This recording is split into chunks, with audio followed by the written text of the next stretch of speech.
Hi, y'all. It's your girl Beverly with Beverly Talks. This is a spinoff from Beverly's Tastebook where I have conversations with good friends, family, and people in the community that are doing great things. Let's get to it.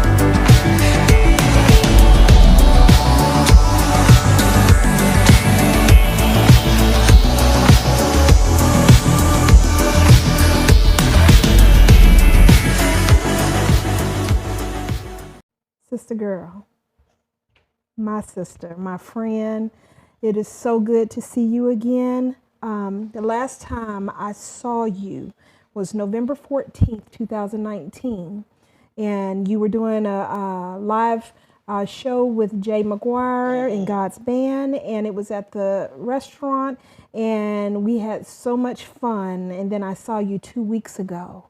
2 weeks ago, although we've communicated over social media during that time period, but 2 weeks ago when I saw you, not only were you a sight for sore eyes, but I knew something happened because you were half the size you were last time I saw you. And then when you told me how God brought you through, I knew we needed to share this. Well, it was heartbreaking. I was at work and I kept having these periods of my stomach was bothering me, and it was like sharp pains. So I was like, okay, I need to go to the doctors. I need to go to the hospital to find out what was going on. I came into the emergency room at Howard, and I was sitting there, and then the next thing I know, I was on the operating table. I had blood on my brain. Now, what time period was this? When was this? This was in April of 2000 and 2000. Oh, wow. April of 2000. And I don't know what happened. I went into the emergency room. I passed out. And I thank God that I went to the hospital when I did, because they said that if I didn't make it there today, I wouldn't be here today. Now, let me ask you something. Did you have a medical history of any? No. Were you on any medications? Well, I'm a diabetic. Okay. You know, that's one strike. And my cholesterol wasn't doing good. But I was still trying to figure out what happened to my brain. Right. You know what I'm saying? Why did I have blood on my brain? So I passed out. I had surgery. And, you know, before you saw me, I had dreads. Yes. Yeah, my dreads was getting longer, and so they had to cut my hair. I still have the scar today. So I stayed in the hospital, I say about 4, 5, 6 months. My goodness. I couldn't walk. I couldn't talk.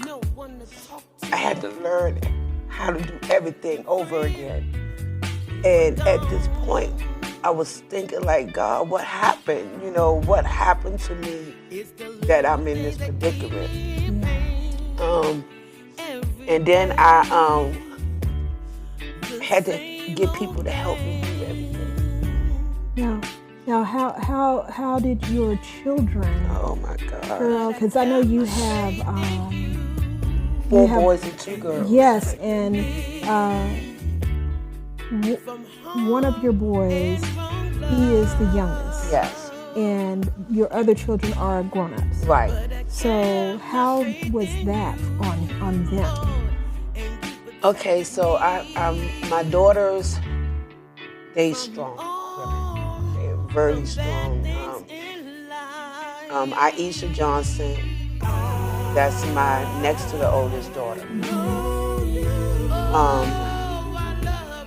She took care of me.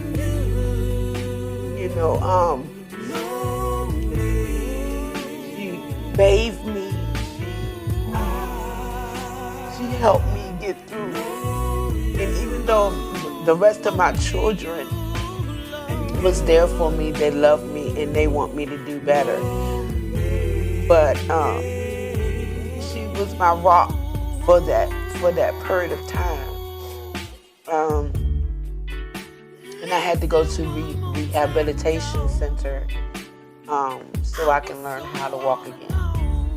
And it took me a minute for me to recover. Oh my goodness. It was just sad because I didn't know what happened. I didn't know I was going to come through, and it was so heart-wrenching because one minute I was saying, God, get me through this, and then the next minute I'm saying, I can't do it any longer. Yeah. I didn't want to do anything. So my daughter came to me and she told me, I'm living for somebody else. Yes. You know, my testimony or my story or how God got me through, it's going to help somebody else. Absolutely. So I don't have a problem in telling my story. I don't have a problem in encouraging someone else to do what God has for me to do, because He has a purpose for me. And that's why I'm here today. I cannot say it enough. I thank God for where He's brought me from. You know, back in the days, I always say that I wanted to help other women with domestic violence and stuff like that, because I've been in that circle for a long time. And then I had to remember my worth.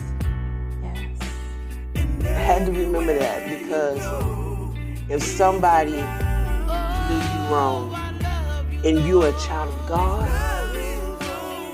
it's gonna come back on them. That's right. You ain't have to. You don't have to do nothing. Yes. And now to this day, that person has wronged me. Yes. He's going through dialysis. He's sick, almost losing his sight. Lord have mercy. You know what I'm saying? But you can't play with a child of God. That's right. And it's especially when they don't do you no harm. That's right. That's right. But I thank God I still forgave him. Yeah. And I forgive him every day. I go around it because that's the person that I am. And that's the God in me that knows that everybody's not going to do right by me. That's right. But that don't mean it's got to change who you are. Exactly. It makes me strong. And I'm so glad that I saw you. Now, out of all of this,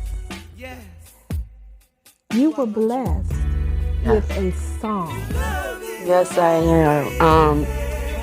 You know, like you were saying, I am in a gospel band called Jay McGuire and God's Band. Yeah. Before this accident happened, Joe had wrote a song, and he asked me to sing. Like, I'm not in the front of stuff like that. Right. So when he gave me the song, it was amazing. Yeah. So the song is called You Know Me and I Know You. So it's just a replica of everything that I've been through. And knowing that I know God, and God will not leave me. And that's what the song is about. You know? Beautiful. Yeah. It's amazing.